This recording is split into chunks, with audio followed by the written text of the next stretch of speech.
Ladies and fictional men, welcome back to my YouTube channel, and if you're new, hi, I'm Kit. Today's video is going to be a book haul because I bought 2 books yesterday and I bought a bunch of books today. First I'm going to talk about these ones, which are For Damned and For Beautiful by Renee Addy, I think.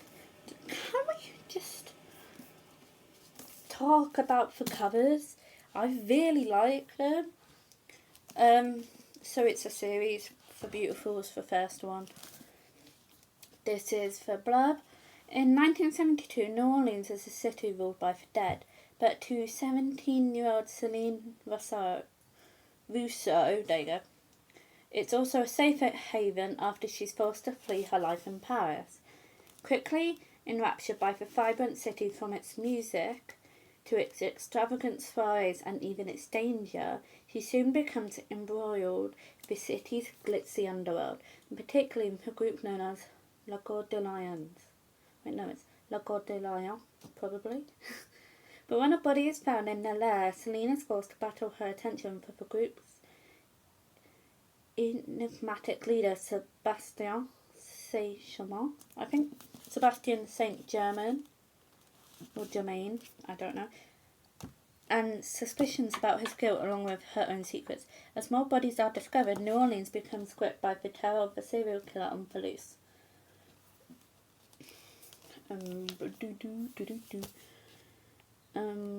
One who seems to have Celine in his sights, but when she finally takes matters into her own hands, she finds herself caught in the midst of an age-old feud between the darkest creatures of the night, where the piece of forbidden love is her life.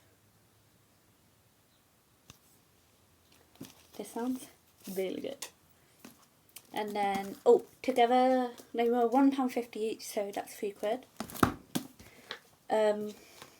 Forced to flee Paris, Celine Rousseau hoped New Orleans would be a haven where she could live safely.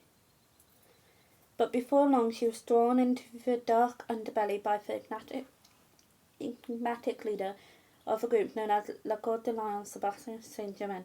Loving him was proved costly. Still recovering from injuries sustained during a night she can't remember, Celine's dreams are troubled, and a chain of events has been set in motion that can unveil a truth she is not ready to learn and even lead to her demise.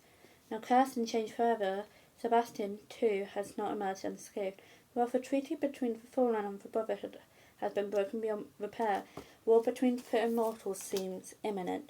Forces hiding in the shadows have been patiently waiting for this moment, and just as Sebastian and Celine begin to uncover the danger around them, they realise their love could tear them apart. These sound so good. I might do them as a YouTube video. Not sure. And then these ones in the cocoa bag are all from my work, and together it was £15.35. So let's go. I'm hoping these are going to be in right order. First one is The Strange Case of Dr. Jekyll and Mr. Hyde and Other Stories by Robert Louis Stevenson. It has a gold foiling. I'm not sure. Can you see it? Yeah. And then a little bookmark. And it's a little baby hardback, because I want to read The Strange Case of Dr. Jekyll and Mr. Hyde, because I do want to read more classics, but I think based on the sort of person I am and like what sort of books I like darker books, so I think if I go for darker classics I might enjoy them more. I mean, my favourite one is Frankenstein, which you can just about see my Frankenstein figure there. So yeah, might put this on that shelf actually. No, I don't know. This book was £2. Then I got Crazy Rich Asians by Kevin Kwan, because I do want to watch the film, because it has an for actress from Fresh Off the Boat, which I also want to watch. So yeah, I saw this book, so I was like, putting that aside. When American-born Rachel Chu agrees to spend the summer in Singapore with her boyfriend Nicholas Young, she envisions a humble family home and quality time with the man she hopes to marry. But Nick has failed to give his girlfriend a few key details. 1. That his childhood home looks like a palace. 2. That he grew up riding in more private planes than cars.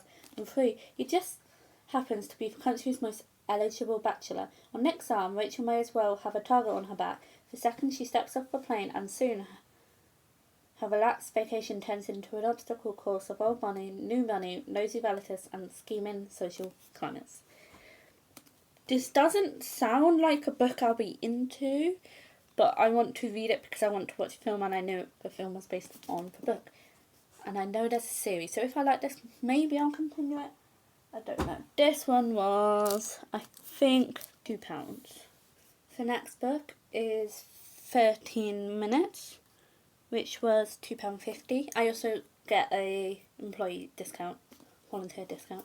So this is 13 Minutes by Sarah Pinborough. I don't remember how I ended up in Jersey water, but I do know this. It wasn't an accident. They say you should keep your friends close and your enemies closer, but sometimes it's hard to tell them apart. My friends love me, I know they do, but that doesn't mean they didn't try to kill me. 13 Minutes is a gripping murder mystery about people, fears, manipulation, and the power for truth. A stunning read. It questions our relationships and what we really know about the people closest to us. If you know me, I do like mystery books and thrillers. I essentially read everything but sci-fi, even though a lot of the books on my shelf are romance. I mean, actually, that's not romance. That is... This one was on my TBR ages ago, and I did take it up, and then I saw it, and I thought, oh, I used to want to read that. I'm going to get it. I believe this one was £2.50. Yep, £2.50. So this is The 7 Deaths of Evelyn Hardcastle by Stuart Turton. Oh, it has a bishop. And I don't know the name of that chess piece because my boyfriend is a chess player. Anyway, the blurb. At a party thrown by her parents, Evelyn Hardcastle will be killed again. She's been murdered hundreds of times, and each day Aidan Bishop, that's why it's a bishop, I like that. Aidan Bishop is too late to save her. Oh my god, there's a little mistake on the back.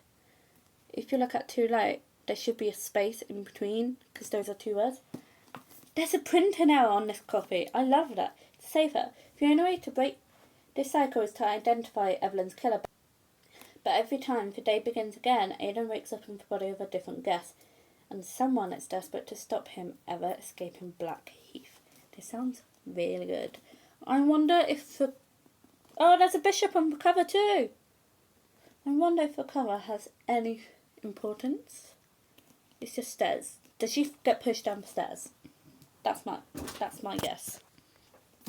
Next is The Ghost Ship by Kate Moss. Can we just look at the front cover? I think it's so pretty, and it's shiny. It has amazing foil. Oh, I just opened it up. That's the inner part. What? That's the actual front cover. Oh, it has a cool spine. That's pretty. It's a nice shade of blue. This is a fantasy. This was £2.50. Wait.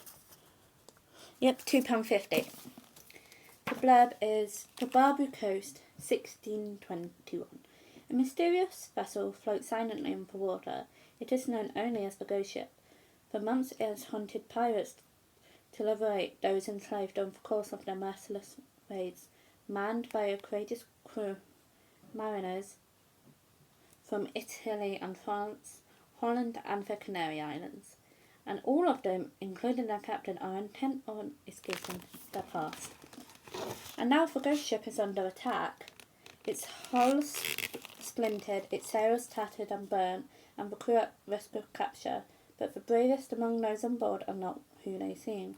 The stakes could not be higher. If arrested, they will be hanged for their alleged crimes. Can they survive the journey and escape their fate?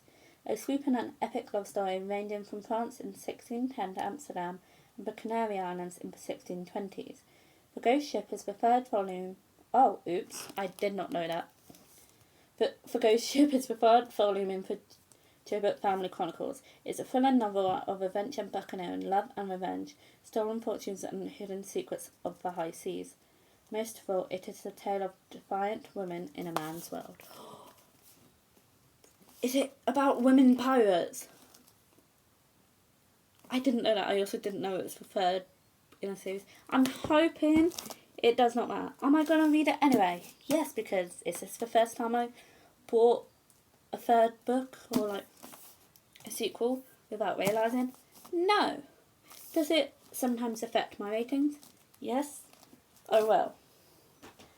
And then this one is The Figurine by Victoria Hislop. It's another hardcover. One, two, three, four, five, six. There's 7 hardcovers. Wow. Oh, it's a bright red. It's actually a lot brighter on camera. It's like a dark red. I can't even see my makeup. That's rude. Jesus, no. I don't like hardcovers, mainly for this reason. There we are. The blurb is, thousands of years old, a simple marble figurine lies under the earth of a cycladic island. Such beautiful and enigmatic icons of femininity are sought by collectors and looters alike. Helena's life is marked by encounters with these mysterious Bronze Age relics. The discovery of one of these ancient artifacts will define her pursuit of her identity. Helena spends her childhood summers with her grandparents in Athens in the late 1960s, when Greece is ruled by a brutal military dictatorship under which her grandfather, remote and cruel, serves as a general. As a student, her interest in archaeology is ignited by a summer spent on a dig on an Aegean island, where love finds her amid the heat and dust. A devastating betrayal and a desire for revenge set her on a new path. Sorting through the abandoned Athens apartment she inherits, Helena discovers a hidden hoard of priceless antiquities. But how did her father amass such a collection, and what was the human cost? Helena's determination to return precious objects to their rightful places sees her journey to a criminal underworld and wrestle with the meaning of home, for the figurine and for herself. Victoria Hislop's irresistible new novel shines a light on the questionable acquisition of cultural treasures and the price people will pay to possess them. And this one, can we talk about the cover? And then, what colour is it? Ooh, it's a blue. Wasn't expecting that. Right, I'm gonna do this off camera. The Ruby and the Navel by Barry Unsworth. First, a young Norman and would-be knight at the court of King Roger in Palermo has been in love since boyhood with the Lady Alicia, now returned a widow from the Holy Land. At the same time, he is enthralled by the earthly sensuality of Dance and Nesrin, whose troupe he brings to court to dance for the king. In a compelling tale of love, passion, intrigue and treachery, Thurston finds himself caught in a tangle of plots, counterplots and deceptions that threaten to destroy him. Set in 12th century Sicily against the backdrop of the Crusades, Barry Unsworth's brilliant new novel tells the story of how the war between Islam and Christendom impinges on both Thurston's mind and his heart. His journey towards freedom and love, driven by the forces of history and information, is both moving and unforgettable. I'm not sure if I said, but that one was £2.50. So was this one? This is The Secret Garden by Frances Hodgson Burnett, and this follows an orphan after both her parents die And I only know this because I watched the film years ago when I was a child, and it was probably one of those DVDs that came in for newspaper. But yeah, it follows a little girl. I believe it's her uncle's house. And so she moves in with her uncle and she's exploring because, you know, there's not much to do there, I think. And she finds a secret garden. She also finds a very sick cousin. And this book just follows her. That's a very bad description. But also very shiny. And last but not least, Normal Rules Don't Apply by Kate Atkinson. Can we just look at this cover? I think it's really cute. There's a fox, a dog, and a bunch of little flowers. The first story collection from Kate Atkinson in 20 years. Normal Rules Don't Apply is a dazzling array of 11 interconnected tales from the best-selling author of Shines of Gaiety and Life After Life. In this first full collection since Not the End of the World, we meet a queen who makes a bargain she cannot keep. A secretary who watches over the life she has just left. A man whose luck changes when a horse speaks to him. With clockwork intricacy, inventiveness and sharp social observation, Kate Atkinson conjures a feast for the imagination, a constantly changing multiverse in which nothing is quite as it seems. I don't know what I'm doing. Might be stimming. But yeah, this book was also £2.50. But yeah, I'm excited to read all of these books. Out of them all, I'm probably most excited to read Ghost Ship or is it The Curious Case of Dr. Jekyll and Mr. Hyde? I have already forgotten, but I hope you guys enjoyed this video. Don't forget to comment down below what videos you want me to do. Questions, and then I'd happily do a Q&A video. Also give this video a big thumbs up if you enjoyed it, and I shall see you in the next one.